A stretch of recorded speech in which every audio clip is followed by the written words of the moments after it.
யோவான் எழுதின சுவிசேஷ பகுதி 14ஆம் அதிகாரம் 2 மற்றும் 3 ஆகிய 2 வசனங்கள்.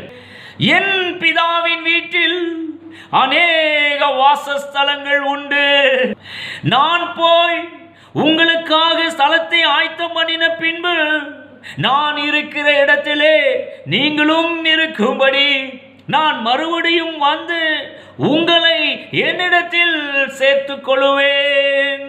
ஏராளமான விசுவாசிகள் எதனுடன் தொடர்பு படுத்தி இந்த வசனங்களை புரிந்து கொள்கிறார்கள் அப்படின்னா பரலோகத்தோடு தொடர்பு படுத்தி இந்த வசனங்களை புரிந்து கொள்கிறார்கள்.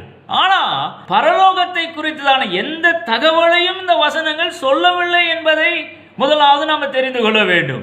இவ்வளோ குழப்பிடிக்கும் காரணம் என்னன்னா 2 முக்கியமான வார்த்தைகள். ஒன்று இந்த வாசஸ்தலம் அப்படிங்கிற ஒரு வார்த்தை, ரெண்டாவது ஆயத்தம் பண்ணின பின்பு அப்படின்னு சொல்லப்பட்டிருக்கிற 2வது வார்த்தை. இந்த வாசஸ்தலம் அப்படிங்கிற வார்த்தையை ஆங்கில வேதாகமத்தில் பார்த்தீங்கன்னா டொல்லிங் பிளேஸ், வாசம் பண்ணுகிற இடம் அப்படிங்கிற வார்த்தை தான் பயன்படுத்தப்பட்டு இருக்குது. பாருங்க, ஆயத்தம் பண்ணின பின்பு அப்படிங்கிற வார்த்தை எடுத்துக்கொள்வோம். என்னுடைய சிலுவை மரணத்துக்கு அப்புறம் 3ஆம் நாள் உயிரோடு எழுந்த பிறகு அந்த வாசஸ்தலத்தை நான் ஆயத்தம் பண்ணுவேன். இந்த 14ஆம் அதிகாரத்தில் சீசல் இடத்துல பேசி கொண்டிருந்த நேரத்தில் இன்னும் ஆயத்தம் பண்ணப்படவில்லை. ஏன்னா சிலுவைக்கு இன்னும் போகல, இனிமேல் தான் சிலுவைக்கு போக போறாரு. சிலுவைக்கு போய் 3ஆம் நாள் உயிரோடு எழுந்த பிறகு மனிதர்கள் மத்தியிலே தேவன் வாசம் பண்ணும்படியாய் அப்படியே நம்மளுக்குள்ள ஒரு இடத்தை ஆயத்தம் பண்ண போகிறார். நான் போய் உங்களுக்காக ஸ்தலத்தை ஆயத்தம் பண்ணின பின்பு, நான் போயின உடனே நம்ம மேலே போய் அப்படின்னு நினைச்சிட்டோம். இல்ல, சிலுவை மரணத்தை தான் இங்க குறிப்பிடுகிறார். ஏன்னா 13ஆம் அதிகாரத்தின் தொடர்ச்சி தான் அது. நான் போய் சிலுவையில் நான் மரித்து 3 நாள் உயிரோடு எழுந்து இவ்வளோ சமாச்சாரத்தை செய்யறதுனால தேவன் வாசம் பண்ணுகிற வாசஸ்தலத்தை மனிதர்கள் மத்தியிலே நான் ஆயத்தம் பண்ணுவேன். அதுதான் அர்த்தம். அப்போ பிதாவின் வீடு எங்க இருக்குது?